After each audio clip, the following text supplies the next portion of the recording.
Não vá assistir o filme do Michael sem antes assistir esse meu vídeo. Se você já assistiu, você só vai compreender muita coisa do filme após assistir esse meu vídeo até o final. Primeiro ponto, existem dois filmes do Michael. Um filme feito livremente pelos produtores, diretores, aí mandaram para o corpo jurídico da produtora avaliar.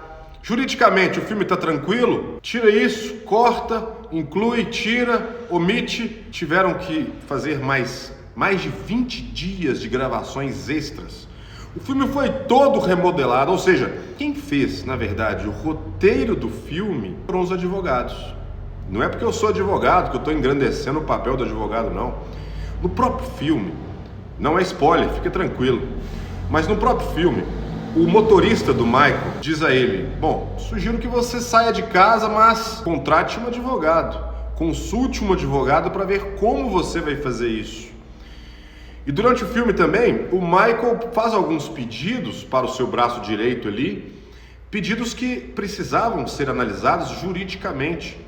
Ou seja, o filme engrandece a importância de um advogado. E por não ter tido uma consultoria prévia jurídica, a produtora do filme perdeu milhões de dólares e muito tempo. Tempo é dinheiro para o mundo da produção dos filmes. Por quê?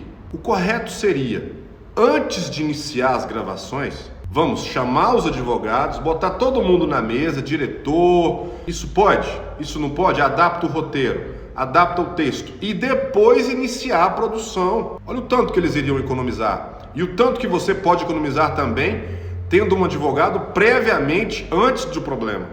Doutor, mas quer dizer que teve então uma censura no filme?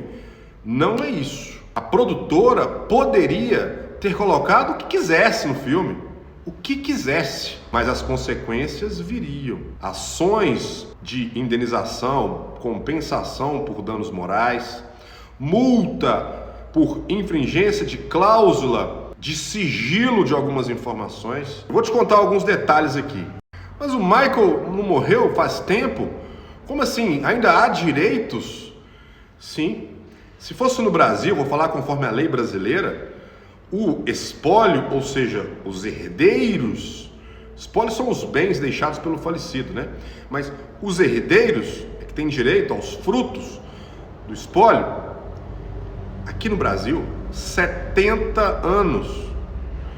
Dentro de 70 anos após o falecimento da pessoa que detém esse direito autoral, os herdeiros podem receber valores e tem essa proteção patrimonial do direito autoral de músicas, fotos, toda a obra artística.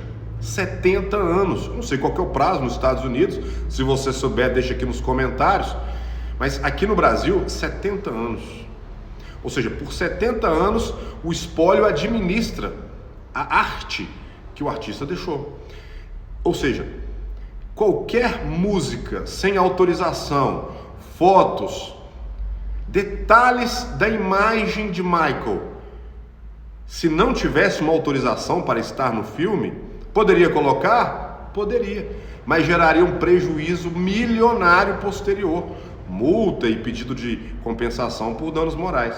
E por falar em danos morais, qual é o prazo no Brasil, nesse caso do Michael? E eu vou te explicar. Ao contrário dos direitos patrimoniais, que é o direito sobre a obra, os direitos patrimoniais sobre a obra, que é de 70 anos, no caso dos danos morais não há um prazo. 100 anos depois que a pessoa faleceu, se houve uma ofensa à honra do falecido, o herdeiro tem 3 anos a contar da data da honra, entende? Não é da data do falecimento, da data da desonra, né? Do ato que desonrou a pessoa. 3 anos para entrar com uma ação pleiteando uma compensação por danos morais. Ou seja, o direito é imprescritível, não prescreve. É por toda a vida dos herdeiros, eles podem pleitear isso. Mas a partir do dano, conta-se 3 anos. Além da proteção à honra de Michael, ou seja, evitar aí um dano moral para os herdeiros depois pedir indenização. Além dos direitos autorais que duram, se fosse no Brasil, 70 anos, ou seja, contratou uma música, pagou pelos royalties de uma foto, de uma outra música, de uma letra, de uma cena, de uma entrevista de Michael e aí colocou outras, aumenta muito mais. O filme ficaria muito mais caro, então tiveram que cortar. Mas além desses 2 pontos, há um terceiro. Em vida, Michael fez contratos, e também o espólio, logo após a morte dele também, fez contratos, até com a produtora do filme, para que cenas ou situações não fossem publicadas. Coisas que poderiam atrapalhar, manchar a honra de Michael. Isso fez com que o filme do Michael fosse, na verdade, um tributo às qualidades, à voz, ao talento, à parte positiva do artista. Agora, tá, mas quer dizer então que muita coisa foi omitida? Olha, pelas cláusulas contratuais de imposição de sigilo, sim. Agora, mesmo que não tivesse isso e tivesse sido publicado cenas de investigações que ainda estão em curso e dando a entender que ele foi sim culpado, sendo que na justiça ainda não houve uma conclusão do processo, poderia sim caber uma compensação por danos morais. E para não correr esse risco, o advogado falou: tira isso. Eu preciso reforçar, isso não é censura prévia. Ou seja, você pode publicar o que você quiser, mas pague o preço por isso. Tá, doutor, mas o que você achou do filme? Esplêndido, maravilhoso.